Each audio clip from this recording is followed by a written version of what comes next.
और आज हम बात करने वाले हैं कोरोना पर मुंबई मॉडल की। जी हां, वो मॉडल जिसकी तारीफ प्रधानमंत्री नरेंद्र मोदी और देश की सर्वोच्च अदालत सुप्रीम कोर्ट भी कर चुके हैं। हम आपको ये बताएंगे कि कैसे मुंबई में, जिसे आप देश की कमर्शियल कैपिटल भी कह सकते हैं, कोरोना संक्रमण पर लगाम लगी है। लेकिन उससे पहले आपको मुंबई में पिछले 24 घंटों के आंकड़े हम दिखा रहे हैं।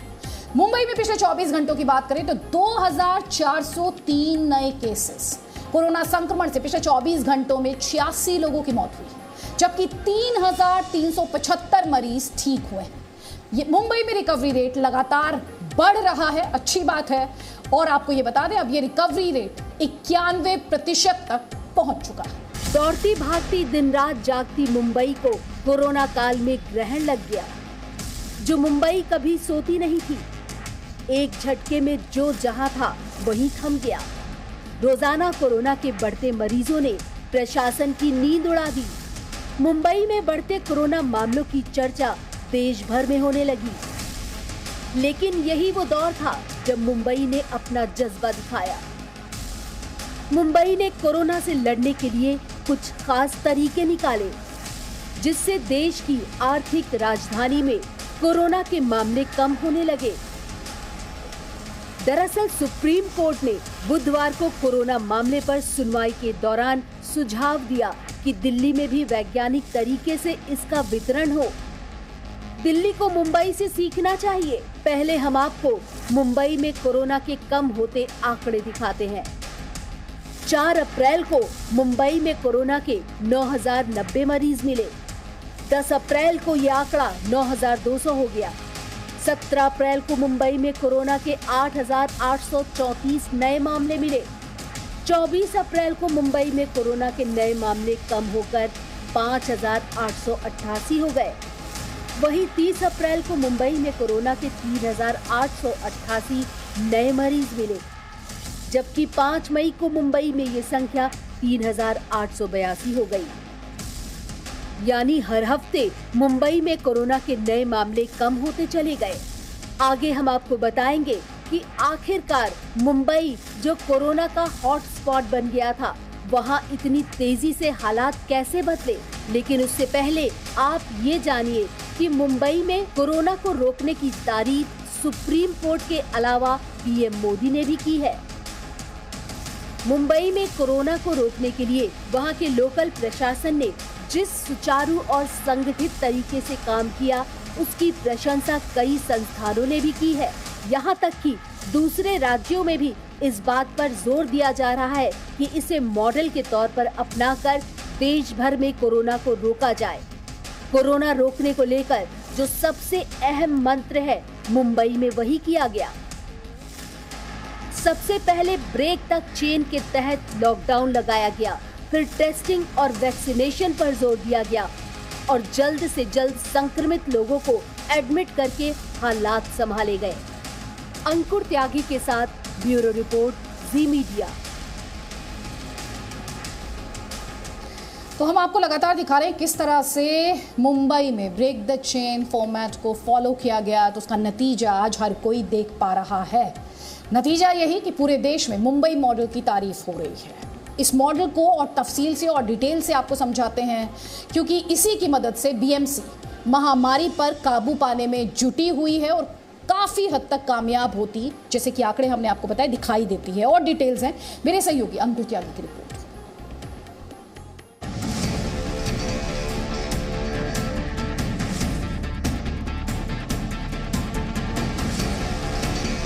मुंबई में कोरोना के मामलों को कंट्रोल करने में सबसे ज्यादा भूमिका बीएमसी की रही। बीएमसी के कमिश्नर सुरेश काकानी ने दूसरी कोरोना लहर के खतरे को भांपते हुए शहर में व्यापक तैयारियां काफी पहले ही शुरू कर दी थी। ये है महराज। ये भामला फाउंडेशन नाम के एनजीओ के लिए काम करते हैं। ये रोजाना अपनी टीम के साथ ऐसी झुग्गी बस्तियों में जाते हैं और वहां पर 45 साल से ज्यादा उम्र के उन लोगों की लिस्ट तैयार करते हैं जो अभी तक वैक्सीन नहीं लगवा पाए हैं, उन्हें वैक्सीन लगवाते हैं। हम इस वक्त जिस जगह पे हैं ये मुंबई का बांद्रा का इलाका है, बांद्रा ईस्ट का झुग्गी झोपड़ी का जो इलाका है। और ये यहाँ पर लाने की वजह ये है कि आपको मुंबई के न केवल हाई राइज बिल्डिंग में क्या हो रहा है ये हम दिखाएंगे, बल्कि जो झोपड़ियाँ हैं, झुग्गी वाले जो इलाके हैं, गली गली में इस वक्त कैसे इस पूरे के पूरे मुंबई मॉडल को इम्प्लीमेंट किया जा रहा है, उसकी ज़मीनी हकीकत दिखाने के लिए हम यहाँ पर आए हुए हैं। हमारे साथ इस वक्त महराज हैं। महराज सोशल वर्क से जुड़े हुए हैं और अपनी टीम को उसके साथ इस वक्त मुंबई की झुग्गी झोपड़ियों में काम भी कर रहे हैं। फिलहाल महराज, ये जो मुंबई मॉडल कहा जा रहा है इसको कैसे आप लोग देखते हैं, क्या कर रहे हैं आप? मुंबई मॉडल दरअसल एक बहुत चैलेंजिंग मॉडल है हम लोगों के लिए, और यहाँ पर राज्य सरकार के साथ सारी एनजीओज मिल करके कंधे से कंधा मिला करके यहाँ पर काम कर रही है। और शायद उसी की वजह कि आज बॉम्बे में केसेस एकदम ड्रॉप हो गए हैं और यहाँ पर ऑक्सीजन, या जैसे आप देख रहे हैं दिल्ली वगैरह में जो तकलीफ है वो बॉम्बे में कम है। उसका रीज़न ये है कि हम जैसे एनजीओ, जैसे भामला फाउंडेशन एक एनजीओ हमारा है जो लगातार ट्रेसिंग, ट्रैकिंग और वैक्सीनेशन के लिए काम करते आ रहा है। बीएमसी ने मरीज बढ़ने पर ऑक्सीजन संकट के खतरे का अनुमान लगाया और सबसे पहले इसका ऑक्सीजन सप्लाई सिस्टम बदला। महानगर के अस्पतालों में 28,000 मौजूदा बेडों में से करीब 12-13 हजार बेड पर ही पहले ऑक्सीजन सप्लाई की व्यवस्था थी। दूसरी लहर में सभी बेड को इसकी आपूर्ति हो सके, ऐसे प्रबंध किए गए। मुंबई में पहले सभी अस्पताल छोटे ऑक्सीजन सिलेंडर पर निर्भर थे, लेकिन जरूरत को देखते हुए जंबो सिलेंडरों का उपयोग शुरू किया गया। जंबो सिलेंडरों में 10 गुना ज्यादा गैस होती है। अस्पतालों को सिलेंडरों से सप्लाई की बजाय स्टोरेज टैंक से सप्लाई करने के लिए तैयार किया गया। ऑक्सीजन कैसे लोगों तक पहुंचे, इसके लिए आप लोगों ने क्या मैकेनिज्म रखा था? पूरा बैठ के पूरा स्ट्रेटेजी बनाया गया और कैसे ऑक्सीजन सप्लाई रिस्टोर्ड होगा, डिमांड थी। देखो, every wave has is challenge. First wave थी उसमें ऑक्सीजन चैलेंज नहीं था, जितनी हमारी कैपेसिटी थी उतना उतना ऑक्सीजन हमको सफिशिएंट हो रहा था। सडनली ऑक्सीजन का डिमांड बढ़ गया, ऑक्सीजन शॉर्ट सप्लाई हो गया, तो फटाफट जितना भी इंडस्ट्रियल ऑक्सीजन है उसको बंद करके मेडिकल ऑक्सीजन में कन्वर्ट किया गया। जितने भी महाराष्ट्र में ऑक्सीजन बन रहा था जहाँ वहाँ पे इंडस्ट्रीज़ को ना जाते हुए मेडिकल करके डाइवर्ट करके उसका प्लानिंग उसी हिसाब से किया गया। बीएमसी ने कोरोना से निपटने के लिए पिछले साल ही हर वार्ड में वॉर रूम बनाए थे। इसके बावजूद छोटी तंग गलियों में हर शख्स तक पहुंच पाना मुश्किल था। इसे देखते हुए कुछ युवा लड़के लड़कियों ने एक कम्युनिटी वॉर टीम बनाई। ये भी काफी मददगार साबित हुआ।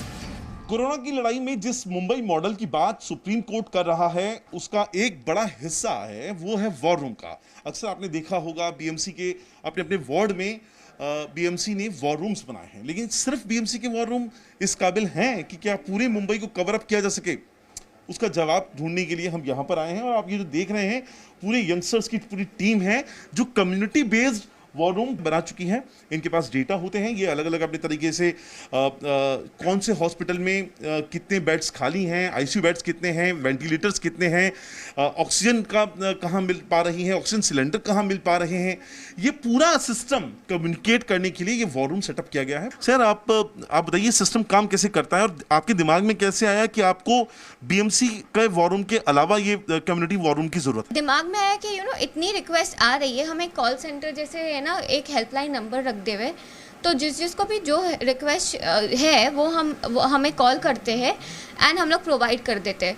तो अब भी जैसे कितने लोगों को हॉस्पिटल बेड्स की ज़रूरत है, बहुत लोगों को प्लाज्मा चाहिए, ऑक्सीजन नहीं मिल रहा है, खाने की कितनी दिक्कत आ रही है, जिनको मदद चाहिए वो चाहिए। हमारे ऑफिस के बाहर लोग आ जाते हैं जिनको हेल्प चाहिए।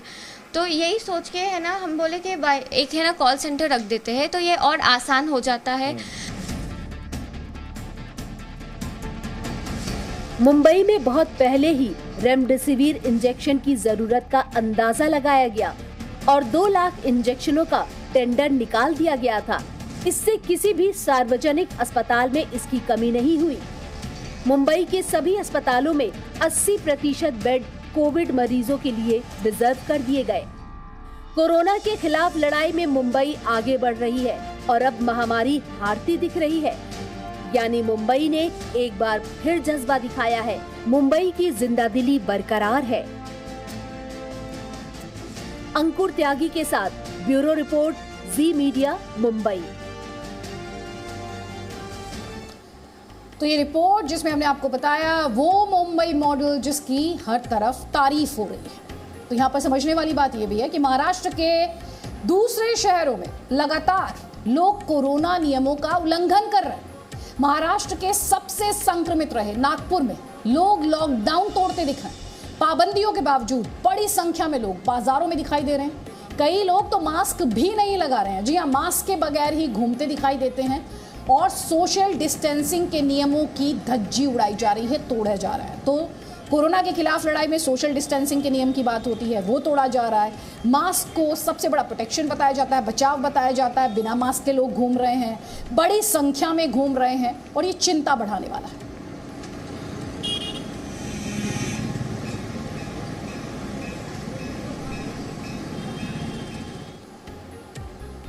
और नागपुर से अब आपको लेकर चलेंगे मध्य प्रदेश के मंडला, वहां की तस्वीरें दिखाएंगे। यहां कोरोना कर्फ्यू के नियमों का पालन कराने में पुलिस अलग अलग तरीके अपना रही है। पुलिस ने बेवजह घूमने वालों को आज सीधे कोरोना संक्रमित मरीज से मिला दिया। मरीज से मिलने के बाद कोरोना गाइडलाइंस तोड़ने वालों के हाथ पांव फूल गए, जिसके बाद लापरवाह लोग भगवान और पुलिसकर्मियों से माफी मांगने लगे कि अब वो घर से बाहर नहीं निकले। दरअसल मंडला कोतवाली पुलिस ने एक प्लान तैयार किया था जिसमें पुलिस ने अपने 2 सिपाहियों को पीपीई किट पहनाकर एक एम्बुलेंस में बैठा दिया। एक पुलिसकर्मी को कोरोना मरीज बनाकर उसे लिटा दिया गया। ये पुलिसकर्मी था, कोरोना मरीज नहीं था।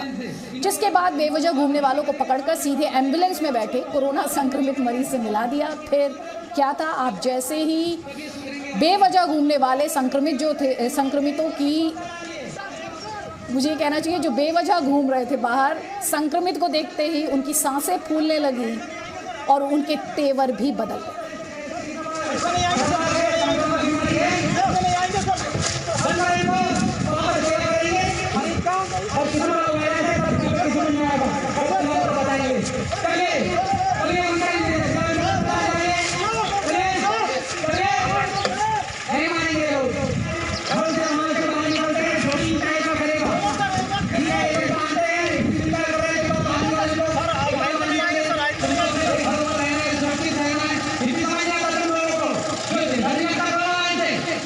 सर लगता है, डर लगता है, लेकिन सब्जी लेने आ गए थे सर हमको।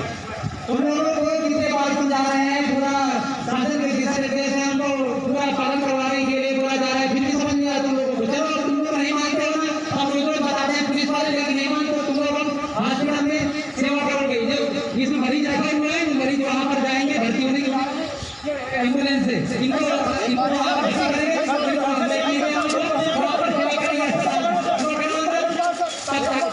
तभी सुधरेंगे। रोज रोज गलतियां करते हैं,